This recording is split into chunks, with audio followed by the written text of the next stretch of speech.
1 महीने digital arrest में रहे और उसमें लगभग 55 लाख रुपए की धोखाधड़ी हुआ था। सीबीआई की पुलिस जो उन्हें कॉल की थी, उन्होंने उन्हें पुख्ता दस्तावेज भी दिखाया कि आपके अकाउंट से इस प्रकार की चीजें हुई हैं। बताया गया कि जो अज्ञात नंबर जिसके वो उनके कॉन्टैक्ट लिस्ट में नहीं थे, उन नंबरों से सीबीआई के अधिकारी बताकर उनको बताया गया कि आपके अकाउंट से और आपके आधार कार्ड से वहां पर मिसयूज हुआ है। आपके अकाउंट में जो पैसे हैं वो पैसे आप हमें ट्रांसफर करें, जिसके बाद हम उसका वेरिफिकेशन कर आपको सारे पैसे लौटा देंगे। नमस्कार, मैं पूनम भारती और इस वक्त आप देख रहे हैं केपी न्यूज। अगर आपको कहा जाए कि आप कैद हैं और आप इससे आज़ाद होना चाहते हैं तो आपको मैं जो बता रहा हूँ उसके अनुसार आप वो काम करें, तो आप उसकी बात मान उसके बताए गए अनुसार काम करेंगे। पर बाद में जब आपको एहसास हो कि आपका इसमें नुकसान है, आपके साथ गलत हो रहा है, ठीक है, ऐसा ही मिलता जुलता एक मामला सामने आया है जहां नम्रता चंद्राकर के साथ एक ऐसी ही घटना हुई है। उनके पिता के मोबाइल फोन में कॉल आता है और कहा जाता है कि आपके अकाउंट से कुछ हेराफेरी हो रही है, कुछ गलत गतिविधियां हो रही हैं, जिससे डर जाते हैं। ये मामला निवाई थाना अंतर्गत का है, जहां प्रार्थी जिसका नाम है नम्रता चंद्राकर, जो कि प्रगति नगर रिसाली की रहने वाली है, जिनके पिता के मोबाइल फोन में कॉल आता है और उन्हें कहा जाता है कि आप डिजिटली अरेस्ट हो चुके हैं क्योंकि आपके अकाउंट में बड़े अमाउंट का पैसा ट्रांजैक्शन किया गया है, जो कि गलत गतिविधियों के द्वारा किया जा रहा है। पिता कहता है कि मेरे अकाउंट में इतने अमाउंट के पैसे आए ही नहीं है, ट्रांजेक्शन ही नहीं किया गया है। पर उसके बाद जो कॉल उनको आया था, मैं बता दूं कि वो अपने आप को उच्च अधिकारी बता रहे थे, सीबीआई के अधिकारी कहकर उनसे बातचीत कर रहे थे और उन्हें इसी प्रकार कहे कि आप डिजिटली अरेस्ट हो चुके हैं क्योंकि आपके अकाउंट से गलत गतिविधियां हुई है। इसके बाद वो कहते हैं कि सर, हमने इस प्रकार की गतिविधि नहीं की है, हमारे अकाउंट से ऐसा कोई ट्रांजेक्शन नहीं हुआ है, मुझे मेरी तरफ से कुछ शो नहीं हो रहा है। सीबीआई की पुलिस जो उन्हें कॉल की थी, उन्होंने उन्हें पुख्ता दस्तावेज भी दिखाया कि आपके अकाउंट से इस प्रकार की चीजें हुई है। उसे विश्वास दिलाकर उनसे कहा कि आपके पास सिर्फ एक ही रास्ता है, आप हमारे बताए गए अनुसार चले। आपके अकाउंट में जो पैसे हैं वो पैसे आप हमें ट्रांसफर करें, जिसके बाद हम उसका वेरिफिकेशन कर आपको सारे पैसे लौटा देंगे। नम्रता चंद्राकर के पिता इनकी बात पर भरोसा कर उन्हें अपने पैसे ट्रांसफर करने लगे, जिसमें सीबीआई की जो पुलिस थी उधर से वो आरबीआई की रिसीप्ट भी भेजते थे और छोटे छोटे इंस्टॉलमेंट में उनसे पैसे अपने अकाउंट में ट्रांसफर कर लिए। जैसे जैसे वो उनके अकाउंट में जितने पैसे थे उन्होंने ट्रांसफर किया, पर जब उनके अकाउंट के पैसे खत्म होने लगे तो उन्होंने उधारी लेकर भी इस पैसे को पूरा करना जारी रखा। पर जब उन्हें एहसास हुआ कि उनके साथ ये ठगी हो रही है और वो किसी भी प्रकार के डिजिटली अरेस्ट नहीं हुए, उन्हें आनन फानन में ही अपने नज़दीकी निवाई थाना में जाकर रिपोर्ट दर्ज कराई, जिसके बाद पुलिस इस पे जांच पे जुट गई।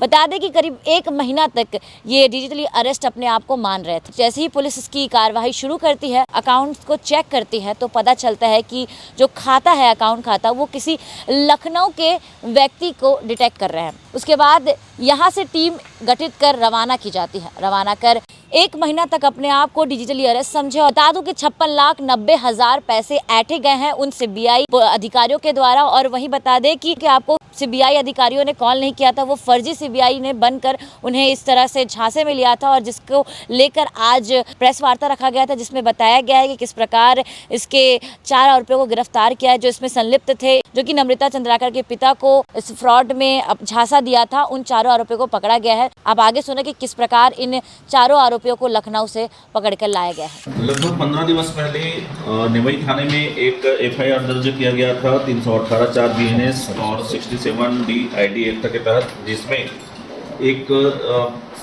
परिवार 1 महीने तक डिजिटल अरेस्ट में रहा।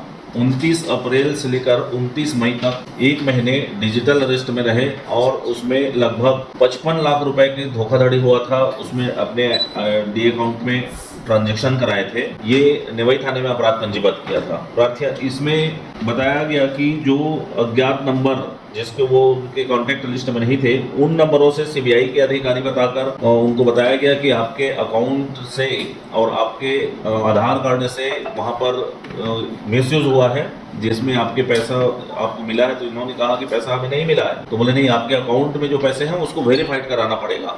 तो उसके अकाउंट को पैसे को अपने अकाउंट में डलवाते गए और उस वेरिफिकेशन के नाम पर उसको सुप्रीम कोर्ट का और रिजर्व बैंक का स्लिप भी भेजते गए थे और लगातार उनको डिजिटल अरेस्ट में रखा गया था।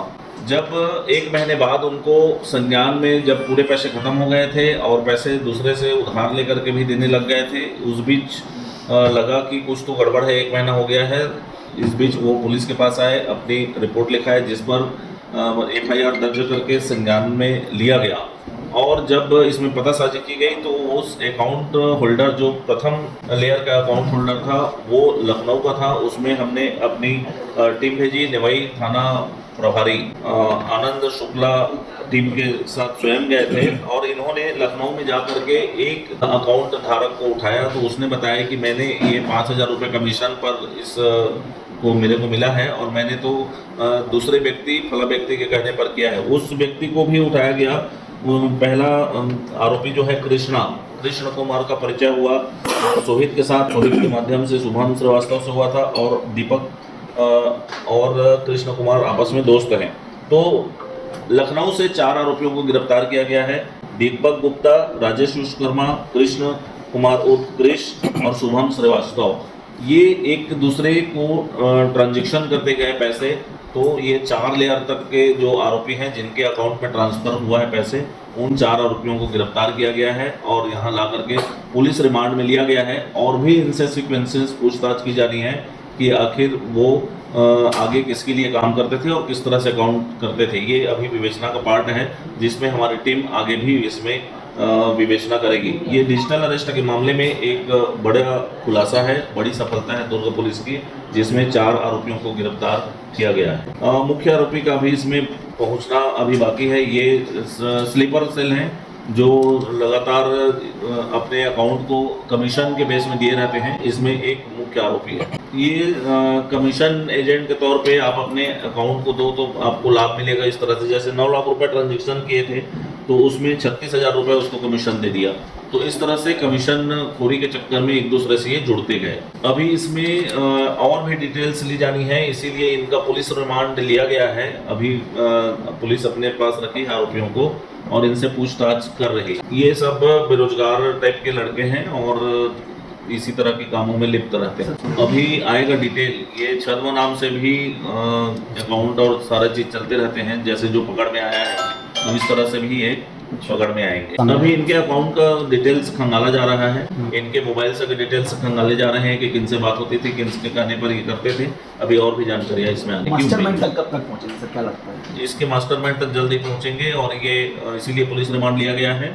पुलिस रिमांड में लेकर के इनसे पूछताछ की जा रही है। पैसा कुछ फ्रीज किए क्या हमने इस पूरे मामले में? इनसे कुछ पैसे बरामद वगैरह? अभी इनके अकाउंट को फ्रीज किया गया है। तो आपने सुना कि किस प्रकार से इन चारों आरोपियों को पकड़ के लाया गया है और अभी तक इसके इन लिंक तक नहीं पहुंच पाए हैं। जो इसका मुख्य आरोपी है वो अभी भी फरार है और जिसकी पता साजिश पुलिस कर रही है। वो कब पकड़ में आता है जिसकी जानकारी हम आपको देंगे। बाकी ऐसी अन्य खबरों को देखने के लिए बने रहे KP न्यूज़ के साथ। धन्यवाद।